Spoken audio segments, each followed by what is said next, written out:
What is good, everybody? Hello, hello, hello, hello.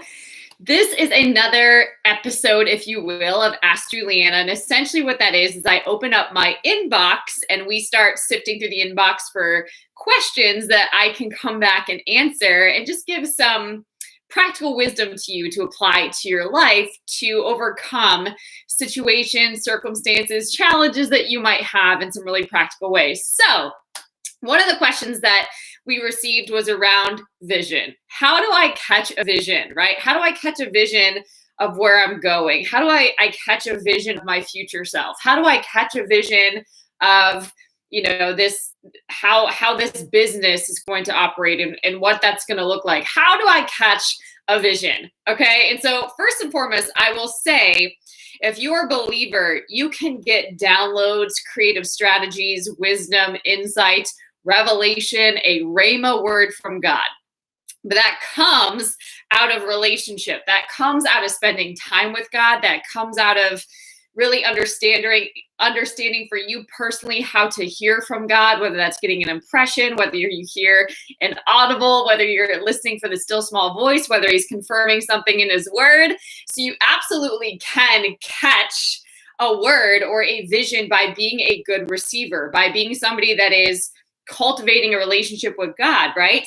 When we ask, when we seek, when we knock, the reward for doing that is God brings answers. He brings clarity. He brings wisdom and direction to us. So in a sense, you can catch a vision by being available to receive it, right? And then taking that further and going an extra step of actually writing it and committing it to paper. Write the vision and make it plain. It says that in Habakkuk 2:2, right? So that is actually saying, okay, I hear you, God, and I'm also serious about where you're leading me, and I'm going to commit it to paper, and I'm going to start moving forward with this plan until I hear different from you, trusting that I'm going to do my part, you're going to do your part, right? Where God guides, he provides. So he will usually bring then the people, the finances, the resources, whatever it is that you need, and you work together with him to bring that into manifested form in the world, right? So that is a way, practically speaking, that you could receive or catch a vision, okay? Now, another very practical way to do it is that you cultivate it, okay? It's not always something that you catch. Like a lot of times, that's what we're hoping for. We're hoping for that we're just gonna like catch a vision somewhere, right? And as a creative myself, right, ideas and strategies and things come like that, right? But I am really trusting that that's from God, right? I'm not just so awesome that I come up with these ideas. That's a direct connection. We also cultivate, okay? Without vision, the people perish, right? When we don't have a vision towards something, we're not sure what our motive is. We don't exactly know why we're showing up. We can't be intentional without something that we see and that we're clear about. When we don't have clarity, when we don't have a vision, when we don't have a plan, we're not going to steward whatever that thing is well, whether that's ourselves, whether that's a relationship, whether that's a business, whether that's a child, whatever it is. If we're not clear about our role, about our influence, about the vision of where we're going in the vehicle of that relationship or the vehicle of that business, right? We don't have the right momentum to show up and operate in, okay? So how do you, in a very practical way, cultivate vision? And I'm just going to do this in the context of you catching a vision of your future self. And I'm going to do it practically. This is something that you can draw on paper, but essentially there's going to be 3 rings and they all overlap in the center, okay? Kind of like the Olympic rings a little bit, but each of them is a different thing. So the first one is who, W-H-O. The second one is what, and the middle is how, okay? Now the exercise here is right in the who box, and you can draw lines outside of it and list everything that you can, but who are you? Who do people say that you are? Who are you supposed to be? Who do you have to be? Literally brain dump who you are, okay? Who are you? Dump all the lists. Just make little bullets of all the things that you can think of for your who, okay? Now your what is, because this is who you are, what does that mean that you should or you have to do, okay? because that is who you are. What does that mean that you should or have to do? And I'll walk you through a model here in a second. Okay, so what do you have to do as who you are? And then how do you have to do it? How do you have to show up? How do you have to do that? Okay, so what's going on behind this who, what, how model, right? Is this is actually revealing subconscious beliefs. This is revealing potentially limiting beliefs. This is revealing ways that we can get stuck in a box and stuck. We're not literally stuck, but when we actually start seeing how we're operating, then we can realize that, right? And then it also informs, is this really who I am? Is this really what I want to be doing and how I want to be showing up in the world, and why am I doing that? It brings a ton of clarity as you spend time and journal about this exercise, okay? So that's homework that you can do offline. You're welcome. So what do you do with this? Once you identify who you are, what you have to be doing, and how you have to be doing that, what is key to realize here is that a lot of times our who is informed by our family of origin, the culture, education, jobs, relationships that we've had. We've formed an identity of who we have to be in the world, right? This is who I am because the Enneagram tells me so, or the Myers-Briggs assessment tells me so, or the DISC profile assessment tells me so. Or I took, this test and this is what it said about me, or this teacher told me that I'm great at this, but not great at this, or my family said that I'm this, and that's just who I am. Well, maybe it's not just who you are, okay? So that is what you want to take a look at. But because you believe these things about yourself, that affects what you do in the world, right? Oh, well, I'm not good at math, so I then don't take care of my finances. You see how that flows? Or I'm not creative, therefore I don't do anything that is considered creative. And you might even have your own beliefs around what those things are, right? And to that, I would say, if you are a child of God, you are creative because you're made in the image and likeness of God, who is the creator, right? Now, maybe you say, I'm not a good, whatever it is. I'm not good at commitment, or I have a fear of commitment, right? And that affects how you operate in relationships. That affects what you attract as far as a partner and how you operate in a relationship. Are you seeing this flow? So who I believe I am affects what I do and how I do it.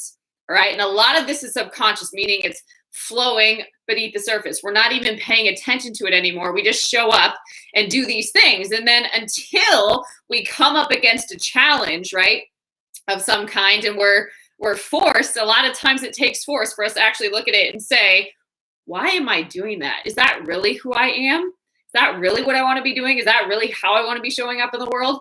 So for example, I came from a family that didn't communicate well, that didn't express emotion, that didn't talk about things, that just kind of like suppressed everything, right? Now, I could have then said, well, I'm not a good communicator, or I'm shy, or all is good, right? And follow that same model. But I knew that it was going to take a lot of work, but I was determined to be a good communicator and determined to get life skills because I knew I was starting at a deficit and I had a lot to learn, right? I knew that staying stuck or continuing what I was seeing was not working because I was on the painful side of that, right? So if it's on me to change it, then I'm going to start figuring out how, right? So who do I have to be? What do I have to do to get a different outcome, right? Who do I have to be to communicate better? What do I have to do to communicate better? And how am I going to do that practically in my own life? Tracking? Another great example is the salvation experience or the conversion experience, right? When you become a believer, when you give your life to the Lord, right?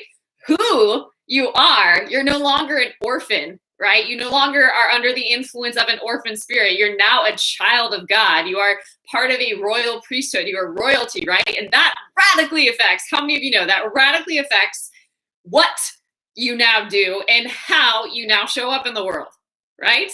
Huge difference, right? If I'm operating, and I'll give you a classic example, right? Like I'm actually adopted in the natural. So I could have this identity of abandonment, of betrayal, of unworthiness, of victimization, of an orphan, and live with that. And it's subtle, right? But it's, I'm not enough, I'm not worthy, I'm a perfectionist, I'm a people pleaser, I'm a codependent.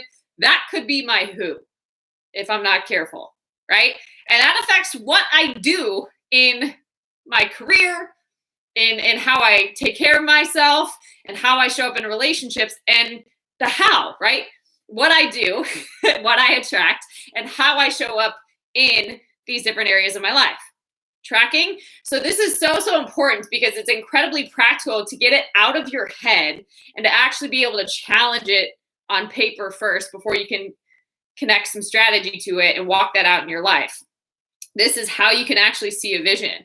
So when you start, actually the challenge is when you see clearly how you're operating, then you challenge it and actually get a vision for how you're going to operate in every area of your life.